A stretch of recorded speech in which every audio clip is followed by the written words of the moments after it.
సర్వం.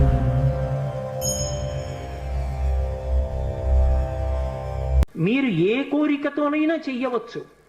ఆయన పరబ్రహ్మస్వరూపుడై అనుగ్రహించేస్తాడు. ఎందుకంటే అలా యోగమునందు నిలబడగలిగిన ప్రజ్ఞాశాలి కనుక. శ్రీరామాయణంలో ఒక చమత్కారం ఉంది. దాని పేరే రామాయణము. రాముడితో మిగిలిన వ్యక్తులందరూ నడుస్తారు. అసలు రాముడు కనిపించని కాండ ఉండదు సుందరకాండ వినా. సుందరకాండలో రాముడు కనపడకపోయినా రామ కథ 1కి 10 మార్లు చెప్పబడుతుంది. అటువంటి రామచంద్రమూర్తి వలన ఉపకారము కాని ప్రత్యుపకారము కాని పొందనివాడు రామాయణమునందు లేడు. ఆయనకి ఉపకారం చేసిన వాళ్ళందరికీ ప్రత్యుపకారం చేశారు. ఒకవేళ ఉపకారం చేయకపోయినా ఉపకారం చేశారు. కానీ ఆయన ఉపకారాన్ని పొంది కూడా ప్రత్యుపకారం నేను చెయ్యలేను అని చెప్పింది ఎవరితో అంటే ఒక్క హనుమతోని చెప్పారు. రామాయణ పరిసమాప్తి సమయంలో హనుమని దగ్గరికి పిలిచి గట్టిగా కౌగిలించుకుని ఒక మాట అన్నారు. మదంగే జీర్ణతాం యాతు యత్పయోపకృతం కపేహి నరహ ప్రత్యుపకారాణం అపత్సాయ అతిపత్రతాం అన్నారు. హనుమా, నువ్వు చేసిన ఉపకారము నా శరీరమునందు జీర్ణమైపోవుగాక. ఎందుకని? నువ్వు నాకు చేసిన ఉపకారానికి నీకు ప్రత్యుపకారం చెయ్యడం ఇక సాధ్యం కాదు. నేను కష్టంలో ఉంటే నువ్వు నా భార్య యొక్క జాడ కనిపెట్టావు. ఇప్పుడు నీకు ప్రత్యుపకారం చేయాలంటే నీకు అటువంటి కష్టం కలగాలి. కోరచ్చా నేను? అందుకని నేను కోరను. నీకు అటువంటి ఆపద రాదు. కాబట్టి నీకు నేను ప్రత్యుపకారం చెయ్యలేను. నీవు చేసిన ఉపకారము నా శరీరమునందు జీర్ణమైపోవుగాక అని కౌగలించుకున్నారు. హనుమ ఒక్కరు తప్ప రామాయణం మొత్తం మీద ఈ స్థితిని పొందిన వారు వేరొకరు లేరు.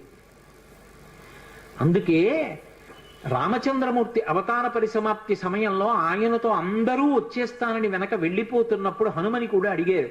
హనుమ, నువ్వు వస్తావా అని అడిగారు. రామచంద్ర ప్రభో, మీరొకటి, మీ కథ ఒకటి, మీ నామం ఒకటి కాదు. ఎక్కడ ఏమి తెలిసినా తెలియకపోయినా రామనామము రామనామము రమ్యమైనది రామనామము అంటే అక్కడ పెడతాను. రామ కథ చెప్తే పెడతా, రామాయణం చెప్తే పెడతా. ఇప్పుడు రాముడు అన్నాడు, మక్కథా ప్రచరిష్యంతి యావల్లోకే హరీశ్వర తావద్రమస్య సుప్రీతో మద్వాక్యమనుపాలయం. రామశాసనం హనుమకి. ఎక్కడ రామనామం చెప్పినా, ఎక్కడ రామ కథ చెప్పినా, ఎక్కడ రామాయణం చెప్పినా హనుమాను అక్కడికి వెళ్ళి కూర్చుని వింటూ ఉండు. హనుమ సభలోకి వచ్చారు అంటే సభలో ఉన్న వాళ్ళందరికీ మంగళమే. నన్ను నమ్మండి, చచ్చిపోయేవాడు కూడా బతుకుతాడు. హనుమ దర్శనం అంత గొప్పది. ఆయన దర్శనం చేస్తే చాలు. నిన్న మీతో చెప్పా, సంధ్యాకాల దర్శనంతో సమానం. ఉపద్రవాలు కూడా తొలగిపోతాయి. అంత శక్తివంతం హనుమద్ దర్శనం అంటే. అటువంటి హనుమ సభలోకి ప్రవేశిస్తారు. ప్రవేశించి అనుగ్రహిస్తారు. ఎందుకని అంటే పైన రామశాసనం ఉంది. ఇదే మహానుభావుడు తులసీదాస్ గారి జీవితంలో జరిగింది. తులసీదాస్ గారు ప్రతిరోజు గంగానదిలో స్నానం చేసి చెంబుతో కాసిన నీళ్లు తీసుకొచ్చి రావి చెట్టు మొదట్లో పోసి రావి చెట్టు కింద కూర్చుని తపస్సు చేస్తుండేవారు. ఆ రావి చెట్టు మొదట్లో గంగ నీళ్లు పోస్తుంటే గంగాజలం తగిలిందో ఏమో ఒక బ్రహ్మరాక్షసుడు పైనుంచి కిందకి దిగాడు. బ్రహ్మరాక్షసుడంటే ఎవరు అనుకుంటారేమో, వేదం చదువుకుని కూడా దొంగతనాలు లాంటివి చేసి బ్రతికిన వాళ్ళు బ్రహ్మరాక్షసులు అవుతారు. పతంజలి చరిత్రలో చెప్తారు. కాబట్టి అటువంటి బ్రహ్మరాక్షసుడు క్రిందకి దిగి అన్నాడు, నువ్వు నాకు మహోపకారం చేశావు. ఎప్పటి నుంచో ఈ చెట్టు మీద పడున్నాను.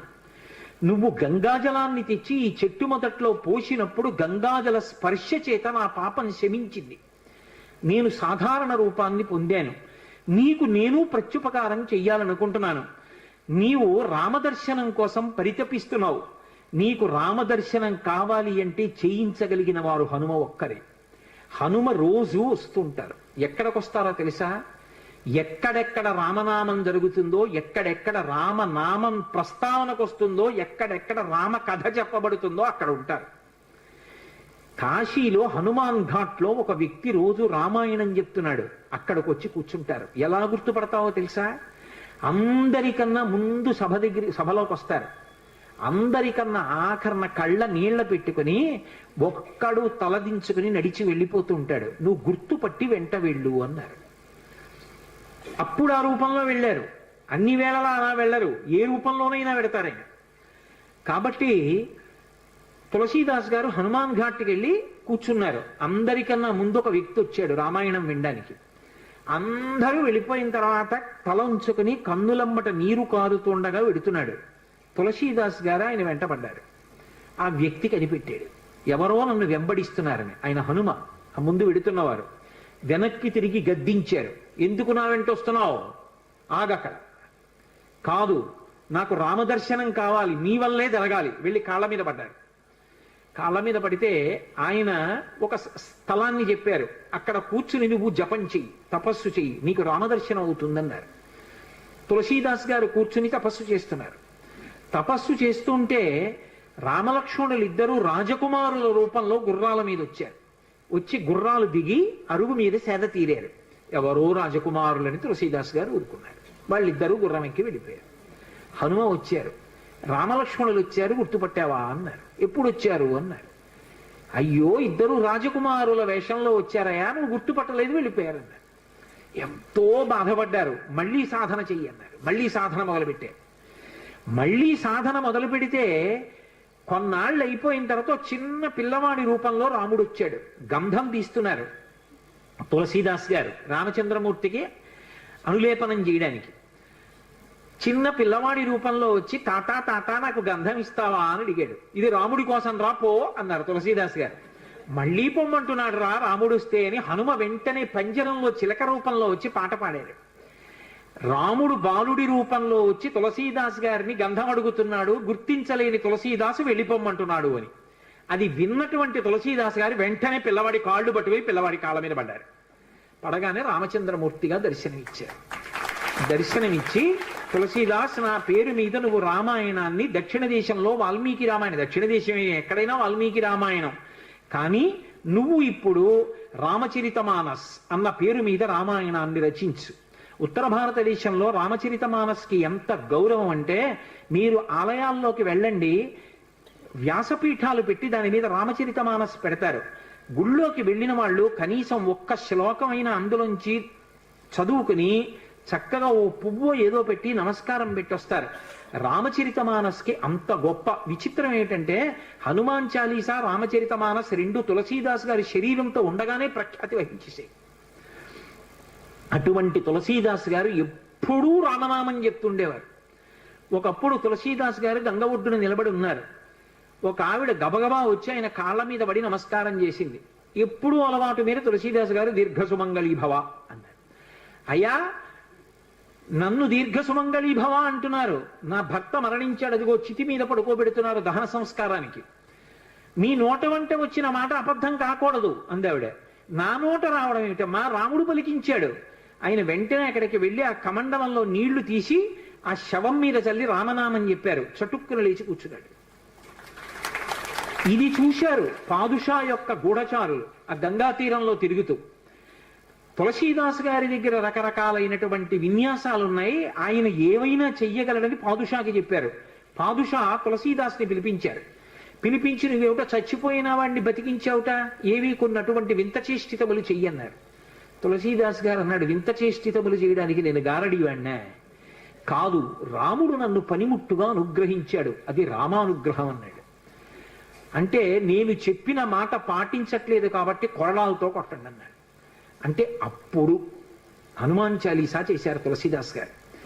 కళ్ళు మూసుకుని హనుమని తెలుసుకుని హనుమాన్ చాలీసా చేస్తుంటే భటులు వచ్చి కొరడాలు పట్టుకుని కొట్టడానికి పైకెత్తుతున్నారు. ఆశ్చర్యం ఏమిటంటే, ఆ రోజున పాదుషా కోట అంతఃపురం అంతటా పెద్ద పెద్ద కోతులు వచ్చి ప్రతి సైనికుడి చెయ్యి పట్టుకున్నాయి కదలకుండా. పాదుషా భయపడిపోయి సింహాసనం దిగి కిందకొచ్చి తులసీదాస్ గారి కాళ్ళ మీద పడ్డాడు. అప్పుడు ఖచ్చితంగా పూర్తయిపోయింది హనుమాన్ చాలీసా. ఆ తులసీదాస్ గారి చదివినప్పుడు అన్ని కోతుల రూపంలో వచ్చి ఎదురుగుండా హనుమ నిలబడి కాపాడారు తులసీదాస్ గారిని. అందుకే అప్పటికీ ఇప్పటికీ ఎప్పటికీ కూడా హనుమాన్ చాలీసాకి అంత శక్తి. తులసీదాస్ గారు ఎప్పుడు మాట్లాడుతూ ఉండేవారు స్వామి హనుమతోటి. రామాయణ రచన చేసేటప్పుడు, రామచరితమానస్ రాసేటప్పుడు ఏ ఏ ఘట్టం దగ్గరికి వచ్చేటప్పటికి ఆయా ఘట్టం దగ్గర మళ్ళీ హనుమకి చదివి వినిపిస్తూ ఉండేవారు.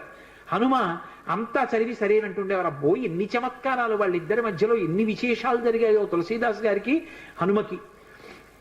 అంతటి గొప్ప అనుబంధం. అందుకే హనుమ గురించి తులసీదాస్ గారు ఏవి చెప్పారో అవన్నీ కూడా అద్భుతమైనటువంటి విషయాలు. రామచరితమానస్ అంత గొప్ప గ్రంథం. తులసీదాస్ గారిని అనుగ్రహించారు మహానుభావుడు. స్వామి హనుమ అనేకమైనటువంటి అవతారాల్లో ఈ లోకంలో వచ్చి ఎందరినో అనుగ్రహించారు. వారు వచ్చినటువంటి అవతారములు ఎన్నో ఉన్నాయి.